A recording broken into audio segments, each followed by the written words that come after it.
তাদের মজা লেগে গেছে আজ স্কুল।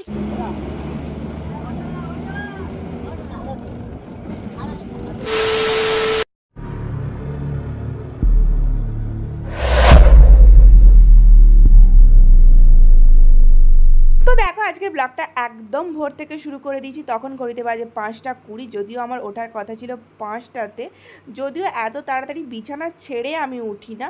ঘুম ভেঙে গেলে শুয়ে থাকি, বাট বিছানা ছেড়ে উঠি না। কিন্তু আজ আর কিচ্ছু করার নেই, বিছানা ছেড়ে আমার উঠতে হবে। অনেকটাই লেট হয়ে গেছে, জলদি জলদি করে বেরিয়ে তারপর কথা। তখন বাজে 6টা 34 মতো। সবে বাড়ি থেকে বেরিয়ে স্ট্যান্ডে এসি। ওই যে দেখো আমার ভাই দাঁড়িয়ে আছে, আর এই যে আমার বাবা। না না, ভাই আমাদের সাথে যাবে না, ভাই যাবে প্র্যাকটিসে। তো দেখো নিমতড়িতে বাসে আমি ফাইনালি সিট পেয়েছি। খঞ্চি থেকে বাসে সিট পেয়ে গেছিলাম, বাট নিমতড়িতে যে বাসে যে উঠছিলাম বাসের সিট ছিল না।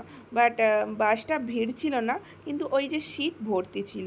তো ওই যে দেখো বাবা ওই দিকে দাঁড়িয়ে আছে, কোন একটা কাকুর সাথে কথা বলছিল, বাবার অফিসের দিকে। তো তো সবাই চেনা পরিচিত, তো কথা বলছিল সেদিকে। আর তখন আমি চোখ দোলছি, তখন আমার ঘুম ছাড়ছিল না। তো ফাইনালি আজকে সেই দিন, 2 বছর ধরে যে পরিশ্রম করেছি তারই আজকে শেষ দিন। আজকে সব কিছু শেষ। ওই যে বলে না, একটা কিছু শেষ হলে তবেই তো অন্যটা শুরু হবে। একটা শেষ হবে অন্যটা শুরু হবে, এটাই প্রকৃতির নিয়ম।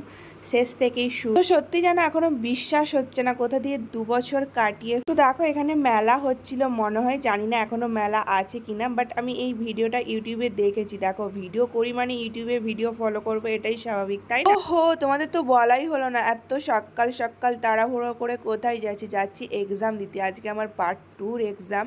তো এক্সটার্নাল এক্সাম, যদিও শাড়ি পরে এলে ভালো হতো, বাট সকাল সকাল একটুও টাইম নেই। বিশ্বাস করো তোমরা, ওদের তো কাছাকাছি বাড়ি, সব শাড়ি টাড়ি পরে চলে এসে কি সুন্দর দেখো সাজুগুজু করে সকাল সকাল। আমার আসতে লেট হয়ে গেছে, তবে ওদের আগে আমি এক্সাম দিয়ে দিয়েছি। তো এসেই এক্সাম দিয়ে বসে আছি এখানে। দেখো এই যে এই ব্যাগে করে খাতা TLM এইসব আনছি। তো চলো এবার একটা কথা বলি, পার্ট 1-এ যখন এক্সামটা দিই তখন না বিশাল ভয় লাগছিল, বাট পার্ট 2-এর এক্সামের বেলা অতটাও ভয় লাগেনি, জাস্ট একটু একটু ভয় লাগছিল, বাট বিশাল কিছু নয়। বাট ম্যাম বলেছে খুব ভালো। আমাদের যিনি এক্সটার্নাল ম্যাডাম এসেছিলেন উনি আমাকে বলছে পড়াও তো খুব সুন্দর, বা খুব সুন্দর হয়েছে।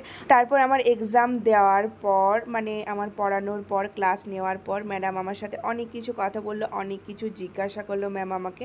আর এই যে দেখো বাচ্চাগুলো এখানে খেলছে। তো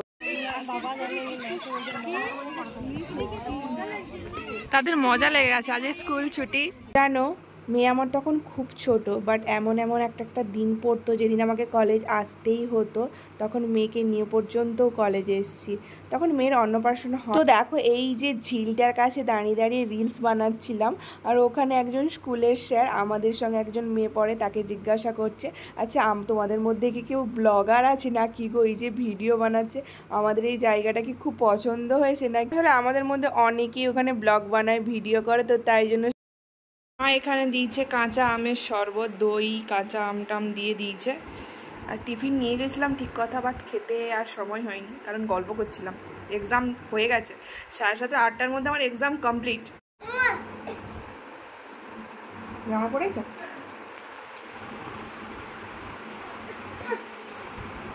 আমার জামায় পড়ে যাচ্ছে বলে মেয়ে আমার মুছে দিচ্ছে। খাও খাও, তুমি একটু খাও না,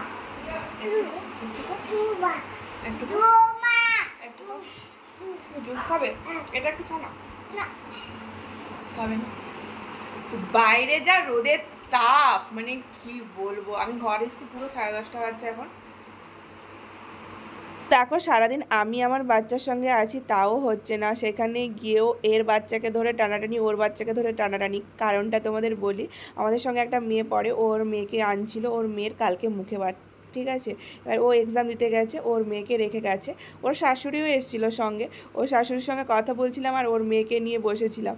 তো ওর শাশুড়িকে বলছিলাম, সব শাশুড়ি খারাপ হয় না বলো, আমার ভাগ্যেই এক পিস ওইরকম মনে হয় পড়ে।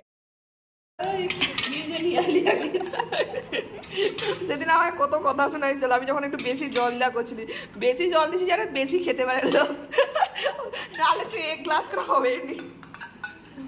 দেখো দেখো আমার 1 গ্লাস খাওয়া হয়ে গেছে, তখন তো এসে 1 গ্লাস খেলাম। এখন কটা বাজে জানো তো? এখন বাজে 12টা 15। মেয়ে আমার ঘুমিয়ে গেছে।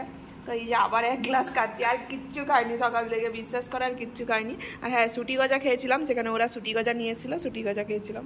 আচ্ছা, যত কিছু কি খারাপ আমার সঙ্গেই হতে হলো? যত কিছু খারাপ কি আমার সঙ্গেই হবে? একটা কিছু তো ভালো হতে পারে।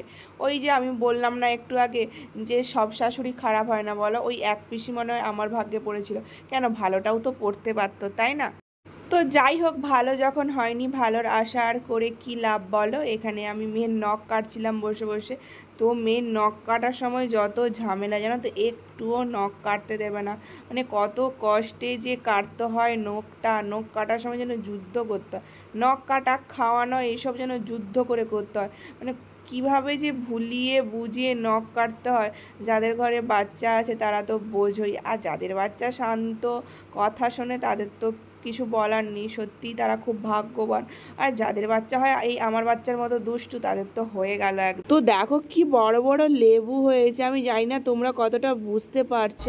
তো এই গাছে না কোনো দিন ফল ধরে না, কোনো দিন, আজ পর্যন্ত কোনো দিন লেবু হতে দেখিনি। এই প্রথম বছর হলো এই পাতি লেবু।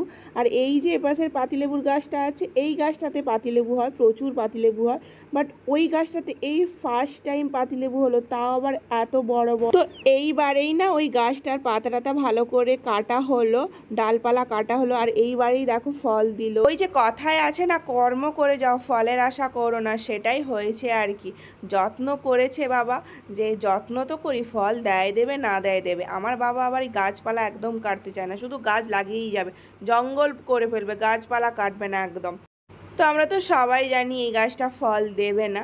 বাবা তবুও যত্ন করে গাছপালা কেটে দিয়েছে, মানে ডাল ফাল ছেটে দিয়েছে আর কি ভালো করে।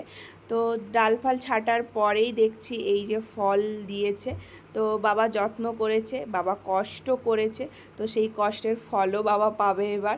তো যাই হোক, এখানে আমি মাখছিলাম আম মাখা। তো আমের সঙ্গে আর কি কি মাখছিলাম সেটা একটা অন্য ভিডিওতে তোমাদের সাথে শেয়ার করব। আর যদি তোমরা জানতে চাও কমেন্ট করে জানাবে, অন্য ভিডিওতে শেয়ার করবো, যেটা আমি আগেই বললাম। বিশ্বাস করো এই গরমে না অন্য কিচ্ছু আমার খেতে ভালো লাগছে না, অন্য কিছু না, শুধু শরবত খেতে ইচ্ছে করছে, লস্যি খেতে ইচ্ছে করছে। ঠান্ডা তো আমি এমনিই পছন্দ করি, এটা নতুন করে কিছু বলার নেই। আমি শুধু মানে ফ্রিজ থেকে ঠান্ডা বের করছি আর খাচ্ছি। ফ্রিজ থেকে না হলে দরকার নেই, এমনি যে ফুটির পাউচগুলো বাইরেই পড়ে আছে সেগুলোই খাচ্ছি। ফ্রিজ থেকে বের করারও আর ইচ্ছে করছে না, এত গরম, বিরক্তিকর গরম, অসহ্য গরম। তো দেখো, শুক্রবার দিন যে ভিডিওটা আমি ছাড়লাম, মানে ওই বৃহস্পতিবারের ব্লগ হিসেবে যেটা ছাড়লাম, ওখানে তো ব্লগটাই ছাড়া হয়নি, জাস্ট ভিডিওর একটা ক্লিপ ছাড়া হয়ে গেছে। মানে আমি না সত্যিই পাগল হয়ে গেছি, গরমে আমার মাথাটাই খারাপ হয়ে যাচ্ছে দিন দিন। কী আর বলবো, আমিও আর লক্ষ্য করিনি যে ভিডিও ছাড়া হয়নি, ওটা জাস্ট এমনি একটা ক্লিপ ছাড়া হয়ে গেছে। যাই হোক, ওই ভিডিওটা আমি পরে অন্য কোনো দিন ছাড়বো। তো চলো এখানে আমটা মেখে নিই, খাবো। তো বেশ দারুণ লাগছিল কিন্তু খেতে, যাই পারে। তো আজকে রাতে ডিনারে হবে রুটি আর ঘুগনি। তো আজকের ব্লগটা আমি এখানেই শেষ করছি। ব্লগের মধ্যে কিছু ভালো লাগলে একটা লাইক করে দিও। Bye bye.